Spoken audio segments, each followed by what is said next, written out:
Alright, so today we're going over motion in one dimension. So this is essentially a basis off of linear motion and more specifically particle model motion diagrams. So one important formula to know is that velocity is equal to distance over time. And now let's look at this little model going on here. So in particle models, another important thing to note is that time is always uh, the same along the intervals. The only thing that changes is distance. So using that formula of velocity equals distance over time, if time is the same and distance is getting larger, then velocity is going to get larger. If distance is becoming smaller, then velocity is getting going to be smaller because distance is in the numerator. And now so time interval are equal. Let's look at this little graph going on here that has a relative axis. So with this particle diagram, the distance is going to be the space in between each particle, and that's going to be noted by d in this scenario. And based on this relative axis we have here, we can see that position relative to this y-axis here, which is zeros right here, position is going to be positive. Velocity is going to be positive because the particle is moving away from zero, moving away from the axis. And acceleration, we can see that by the distances in between the particles. So if the distances are increasing, the acceleration is going to be positive. If it's decreasing, the acceleration is negative, in which it's slowing down. Alright, so let's take a look at these few questions here. So we have a jet plane lands on deck of an aircraft carrier and quickly comes to a halt. So this is going to be our key phrase here, quickly comes to a halt, and draw a basic motion diagram. So comes to a halt means that the plane is moving originally and then stops. So let's draw the plane right here. That's going to be our little plane. So we could draw a motion diagram showing that it's going at a certain velocity. It's going pretty fast. And we want to draw actually a shorter arrow. So this shorter arrow is going to depict that the plane is starting to slow down. And then an even shorter arrow. And then a super short arrow. So this rather looks like a bird, but let's say it's a plane. So we can see that the plane here is quickly coming to a halt. So we could see we could say that the intervals between the pictures that are taken are going to be 1 second. And so we could say that within 4 seconds the plane went from going some speed to coming to a halt, which means that it comes to a rest. Now let's take a look at number 2. Number 2 is you're watching a jet ski race. A racer speeds up from rest at 70 miles per hour in 10 seconds, then continues at constant speed. So constant speed and then speeds up from rest to 70 miles per hour in 10 seconds. So let's draw a little person right here. So we want to draw it's speeding up to 70 miles per hour in 10 seconds, and then the skis or jet ski is going to stay at 70 miles per hour. So we're going to say this jet ski is this little human right here, as I can't be bothered to draw a jet ski. But let's say the intervals in which the pictures are taken is going to be t equals 2 seconds. So that's the intervals. So let's say it starts at rest, it's speeding up right here. And then we have a bigger arrow showing that speeding up. An even bigger arrow. And then even larger arrow. And let's write some time intervals down. So this is at t equals 0. This is at t equals 2, 4, 6, and t equals 8. And then at t equals 10 is going to be right here. And at t equals 10 right here, it's going at 70 miles per hour. And then at t equals 0 is 0 miles per hour. And we could kind of draw one more.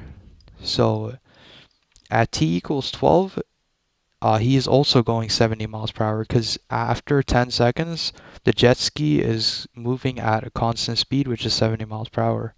And it's depicted by this motion diagram here where it speeds up for 10 seconds and then stays at 70 miles per hour. And now let's take a look at number 3. So number 3 is a rocket is launched straight up. Draw a basic motion diagram from the moment of liftoff until a rocket is now at an altitude of 500 meters. So let's draw a little graph right here. So let's say altitude 0 is down here and then 500 meters is right here. And we have our rocket right here. So when the rocket is at 0 meters, it's going to be at rest. And as it goes up to 500 meters, it speeds up. And we know it speeds up because the rocket is launched straight up. So launched is going to be our keyword right here. And then straight up is going to be the direction. So that means we have to draw the rocket in a way that it's speeding up upwards up to 500 meters altitude. And don't have exactly enough space, but we can see by the motion diagram here that the arrows are getting slightly larger, in which the rocket is speeding up from rest and is going at a faster speed at 500 meters than obviously at 0 meters. Alright, so let's take a look at number 4. So number 4 is kind of a explanation type of question. We don't have to draw a diagram or explain anything, or rather we do explain stuff, but in words. So number A, or rather letter A, is write a paragraph describing the particle model. Why is it and why is it important? So we're not going to write a paragraph, but rather just explain words. So particle model is just a model explaining, or rather showing us the position of a particle relative to the earlier intervals. And it also gives us the velocity because the distance in between each particle is going to be our distance, and then the intervals or time intervals in between each particle is always going to be the same, so that would be our time. And velocity is equal to distance over time. And then it also gives us our acceleration. So, or rather, magnitude or direction of acceleration, rather. Because if the distances in between the particles are increasing, then we know that the particle is accelerating. It's going faster. If it's decreasing the distance, then we know that the acceleration is negative, or rather, it's the particle slowing down. And so now we move on to B. So B is give situations in which it's appropriate. And some situations in which it's appropriate could be when you're just trying to figure out position, velocity, or an acceleration. Let's say a car is moving or a person is walking somewhere. By that, we could calculate position, velocity, and acceleration given a motion diagram of how they're walking or how the car is driving or moving. And situations in which the particle motion diagram would be inappropriate would be, let's say you're rotating around the earth or you're rotating around a circle. So rotational motion would be a time in which particle diagrams wouldn't really make sense. They'd be inappropriate. And also if you are in relative motion. So relative motion is when particle motions wouldn't make sense. Relative motion is when there's a particle that's moving relative to another object that's also moving. So in this case, uh, relative to nothing, or relative to the other object, the first object could be moving differently to relative to another object that's moving, and that's where particle motion diagrams really doesn't make sense to be used. Alright, so I want you guys to try number 5, number 6, and 7. So essentially for these, you would draw a motion diagram and show the position at velocity and acceleration vectors during the intervals. So you could pause the video and try that out. Alright, so let's take a look at number 5. So number 5 is a baseball player starts running to the left to catch the ball as soon as the hit is made. So starts running to the left is going to be our key phrase right here. So let's draw a person right here. So let's say this person is the baseball player. He starts running to the left, which means that he's starting from rest. He's not moving originally, which means that he's accelerating to the left. So that will mean that the distance between the intervals of the particle, or rather the baseball player, will be getting larger, in which he's accelerating to the left. And let's say the baseball is right here. He's trying to catch it.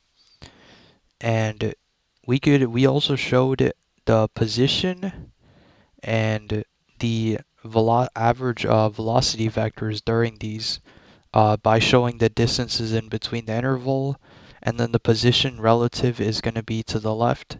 He's accelerating to the left.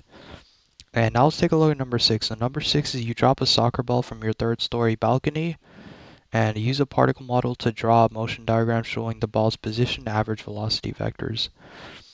And so let's draw a building. We have a building right here. 3 stories is going to look something like that.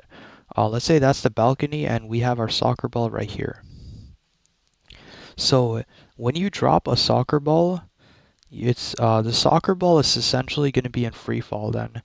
So drop is going to tell us that the soccer ball is starting from rest. It's not given any initial velocity, and it's going to be going straight down because we're dropping it from a third story building. So essentially the only thing acting on it is going to be gravity, which is going to be downward. So we know that, or we can conclude rather, that the soccer ball is going to be accelerating downwards.